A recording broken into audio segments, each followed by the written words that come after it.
Welcome back to No To Lashon Hara, day 41. This entire series is being done as a refuah shlema for Chana Bat Simafega. So we already talked about this idea that when a person sees a Jewish person who's transgressing, they're doing something wrong, and we are able to talk to other people. Do you know what I saw him do? We wind up feeling great about ourselves for a second, elevated, be able to look down on somebody else.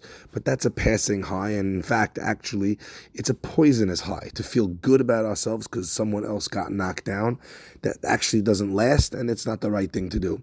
Rather, what we're asked by the Torah to do when you see someone doing something wrong is instead of kind of casting stones at him while he or she is down, what we're supposed to do instead is judge the person favorably and try and understand his behavior in a way where the person is not the most wicked person in the world.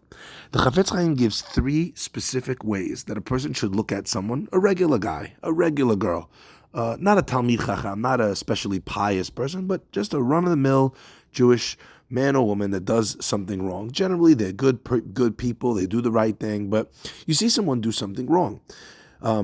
Then a person's supposed to first of all say, you know what, maybe the action was done accidentally. Like he didn't know that was such a sore topic for this person, or he didn't know or realize that actually he was giving back too little change because he didn't see that you gave him 50, he thought that you gave him 20, as an example.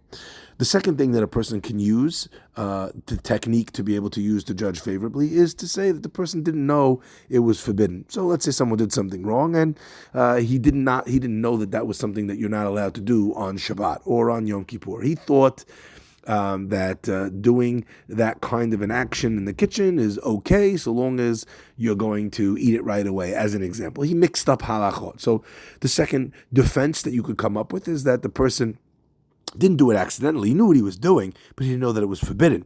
Third defense is that you look at this person and you see that they've done something wrong, and the person, he knows that it's not the right thing, but he thought that this was just a level of stringency that some people keep and some people don't. So as an example, let's say you hear someone talking badly about someone else, and immediately your brain springs into action and you think he's a terrible person. Says the Chafetz Chaim, if it's not the first defense of accident, it's not the second defense that he didn't know that it was wrong, it might be the third defense. Maybe he thinks that he's doing it with to'elet, for the constructive reason, which we said we would discuss at length at a later point. So the third method is where you say that the person thought that this mitzvah was not actually a commandment, but you know what, it's just a better to if you can. But you know what, I'm not at that level. Those 3 things mitigate the way you look at that person, even if they are still negative, but they are much less negative than a person who's doing it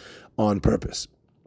However, when we see somebody and we know that a person knows that the act is wrong, and you know that he's doing it on purpose, and you know, as an example, that he knows that it's not a midat chasidut, a high level thing, but actually it's a specific commandment. You see the guy eating a cheeseburger, and you know that this person knows that that's the case. At such a point, what we're supposed to say is, yes, he did a sin, but he did it once. And that sin that he did, it wasn't done in a public way to get anybody or anything. The guy, he succumbed to his Yetzer Hara.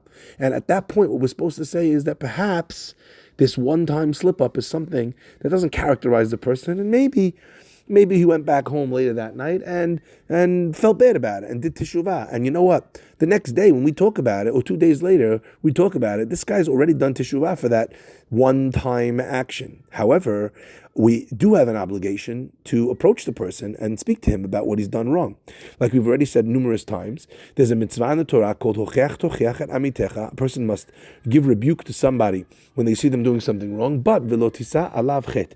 You should not carry his sin. And the Chachamim explain that what that means is, if you have to give him rebuke, don't carry a sin for him.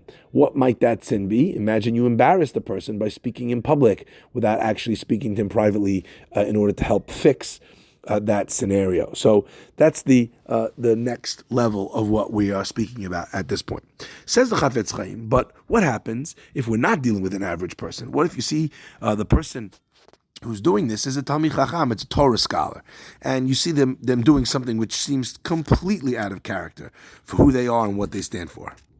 There the halacha is that I'm obligated to come up with a way of understanding what he's done even if it's far-fetched. And the reason why I'm obligated to do that is because generally this person is so far from such a act of behavior. There must be some reason why this is the case. And even if I can't come up with a reason, says the Gemara, if a person is a righteous person generally, and you know them to be a righteous person, a person should say that by the time morning came around, I'm sure he did teshuvah in the evening, because a person like that would never let a sin like that lie.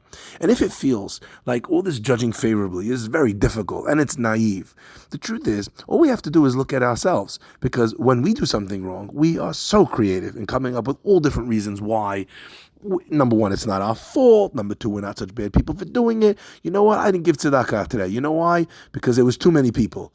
And if you keep giving tzedakah, no one's going to get a job. We have a rationalization capability. We're able to do that to defend ourselves. I didn't study Torah today. You know why? Because I'm so tired. And you know what? If I went to sleep early, I'll be able to learn double tomorrow. So we are very creative when it comes up to us to judge ourselves. And that same creativity can be put to good use in looking at other people as well. And suddenly, what changes in this person is that the people that they look at and the community that they're living in and the nation that they're part of is a nation of good people, rather than a group of people that are constantly getting everything wrong in the eyes of a negative person.